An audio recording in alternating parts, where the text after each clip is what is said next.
Subscribe करते वक्त bell icon को जरूर प्रेस करें जिससे लेटेस्ट एजुकेशनल वीडियोस का नोटिफिकेशन आपको मिलता रहे। इस वीडियो में मैं आपको मैनेजमेंट स्किल्स की basic concept, basic logic example के साथ इजी वे में समझाऊंगा। देखिए बहुत सिंपल सा इसका कॉन्सेप्ट है, मेरी बातों को गौर से सुनिएगा, आपको 2 मिनट में समझ आ जाएगी। तो सबसे पहले हम मैनेजमेंट का मतलब समझते हैं कि मैनेजमेंट क्या होती है। मैनेजमेंट एक प्रोसेस है जिसके अंदर हम लोगों को, चीज़ों को डील करते हैं, कंट्रोल करते हैं, उनको लीड करते हैं, ऑर्गेनाइजिंग करते हैं और प्लानिंग करते हैं। मैनेजमेंट स्किल्स क्या होती हैं? मैनेजमेंट स्किल्स के ज़रिए से हम डिसीजन लेते हैं अपने काम से रिलेटेड, अपने कंपनी के गोल से रिलेटेड, अपने सबऑर्डिनेट से रिलेटेड। अब ये देखें, रॉबर्ट जो है उसने ये 3 स्किल्स बताए हैं। कहता है एक सक्सेसफुल मैनेजमेंट के अंदर ये 3 स्किल्स का होना बहुत ज़रूरी है, उसके लिए ये बहुत इंपॉर्टेंट है। तो 1 बाय 1 करके इसकी कॉन्सेप्ट को समझते हैं। सबसे पहले आ जाता है टेक्निकल स्किल। मैनेजमेंट के अंदर आपको पता है जो मैनेजमेंट का सारा कंट्रोल होता है, जो मैनेजमेंट की फंक्शनिंग होती है वो मैनेजर कर रहे होते हैं, उसका स्टाफ कर रहा होता है, उसके टॉप मैनेजमेंट, उसके मिडल मैनेजमेंट, उसके लोअर मैनेजमेंट, उसके लोअर मैनेजर कर रहे होते हैं। तो ये 3 स्टेप होते हैं जो मैनेजमेंट के अंदर होते हैं, ये सारा मैनेजमेंट को कंट्रोल कर रहे होते हैं। तो रॉबर्ट कहता है कि मैनेजमेंट के अंदर जो मैनेजर हैं उनके पास टेक्निकल स्किल का होना बहुत ज़रूरी है। अभी टेक्निकल स्किल क्या होता है? फॉर एग्जाम्पल एक प्रोडक्शन का मैनेजर है तो उसको पता होना चाहिए प्रोडक्शन कैसे मैंने करवानी है, और ये जो मशीन से प्रोडक्शन मुझे मिलनी है ये आउटपुट कितनी देती है, ये मशीन एक दिन में कितनी यूनिट प्रोड्यूस करती है, इसको कितना रॉ मटेरियल चाहिए, ये कैसे अच्छे काम करती है, इसके ऊपर कितने लेबर लगाने हैं मुझे, और इसके अंदर कोई फॉल्ट आ जाएगा तो इसको कैसे ठीक करना है। उसको जो काम वो करवा रहा है दूसरों से प्रोडक्शन डिपार्टमेंट के अंदर, उसको खुद भी उसके बारे में नॉलेज होना चाहिए, उसके बारे में उसको कंप्लीट इन्फॉर्मेशन होनी चाहिए। टेक्निकल स्किल में रॉबर्ट ये कहता है।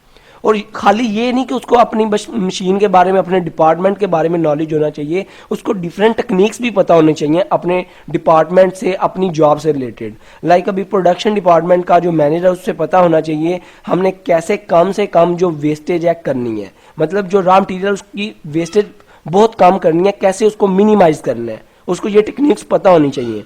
हमने प्रोडक्शन कॉस्ट को कैसे कम करना है, हमने लेबर की परफॉर्मेंस को कैसे इंक्रीज करना है, हमने मशीन को कैसे अच्छे से रन करना है। अभी ये जो सेल डिपार्टमेंट का मैनेजर है उसे पता होना चाहिए कि हमने अपनी सेल्स को कैसे इंक्रीज करना है, उसको डिफरेंट टेक्निक्स पता होना चाहिए, अपनी सेल को कैसे इंक्रीज करना है, किस मार्केट में अपनी प्रोडक्ट को बेचना है, और कैसे लोगों से, अपने जो नीचे सब ऑर्डिनेट्स हैं उनसे अपनी प्रोडक्ट को सेल करवाना है। तो ये टेक्निक्स का भी उनको पता होना चाहिए। मार्केटिंग वाले को मार्केटिंग की टेक्निक्स का पता होना चाहिए। तो टेक्निकल स्किल में वो ये 2 चीज़ों की बात कर रहा है। सेकंड पे आ जाता है कंसेप्चुअल स्किल। कंसेप्चुअल स्किल जो है बेसिकली डिसीजन मेकिंग से रिलेटेड करता है कि जो ऑर्गेनाइजेशन के अंदर एक मैनेजर है उसने डिसीजन मेकिंग करनी है, उसके पास कंप्लीट नॉलेज होना चाहिए डिसीजन मेकिंग के लिए, उसकी थिंकिंग यूनिक होनी चाहिए, क्रिएटिव होनी चाहिए, वो अपनी कंपनी के साथ, अपनी ऑर्गेनाइजेशन के गोल के साथ लॉयल होना चाहिए, फिर ही वो अच्छे से डिसीजन कर सकेगा। और डिसीजन बेसिकली नॉलेज की बेस पे होती है। तो एक जो ये जो कंसेप्चुअल स्किल है ना, ये ज़्यादातर टॉप मैनेजमेंट के अंदर ज़रूरी होते हैं, उनके लिए वाइटल होते हैं, क्योंकि ज़्यादातर जो डिसीजन मेकिंग होती है टॉप मैनेजर या टॉप मैनेजमेंट जो होती है उसने करनी होती है। तो उसके लिए ये स्किल जो रॉबर्ट है वो कहता है उनके अंदर होना बहुत ज़रूरी है। मिडल मैनेजर और जो लोअर मैनेजमेंट है मैनेजर है उनके अंदर इतनी ना भी हो ना ये स्किल तो काम चलेगा, पर टॉप मैनेजमेंट के अंदर इस स्किल का अच्छे से, परफेक्शन से होना ज़रूरी है, और उनके पास इस चीज़ के बारे में नॉलेज होना चाहिए, अच्छे से डिसीजन कर सकें। थर्ड पे आ जाता है ह्यूमन और इंटरपर्सनल मैनेजमेंट स्किल। इसके अंदर क्या होता है कि मैनेजर जो है ना, वो कह रहा है कि जो रॉबर्ट कहता है कि जो मैनेजर हैं, जो अपने अपने डिपार्टमेंट के मैनेजर हैं, उनके पास एबिलिटी होनी चाहिए लोगों को अच्छे तरीके से यूटिलाइज करें, लोगों से काम करवाने की उनके पास एक स्किल होना चाहिए। ये भी एक स्किल है, आप लोगों को अच्छे तरीके से डील कर सकते हो, सिचुएशन को अच्छे तरीके से डील कर सकते हो, लोगों को अच्छे तरीके से लोगों से काम ले सकते हो, जितनी भी उनसे आउटपुट ली जा सकती है उतनी उनसे लेते हो, उनके इमोशंस को समझते हो, उनको मोटिवेट करते हो, उनकी परफॉर्मेंस को चेक करते हो, उनको उनकी जॉब से सेटिस्फाई करते हो, और उनको प्रॉब्लम्स के सॉल्यूशन बताते हो ताकि वो पता है क्या, उनको आप साथ लेकर चलेंगे। लोगों के बगैर तो कंपनी का गोल अचीव नहीं हो सकता। जो कंपनी के एम्प्लॉय हैं, जो लेबर हैं, वो काम नहीं करेंगे तो कंपनी का गोल अचीव नहीं हो सकता।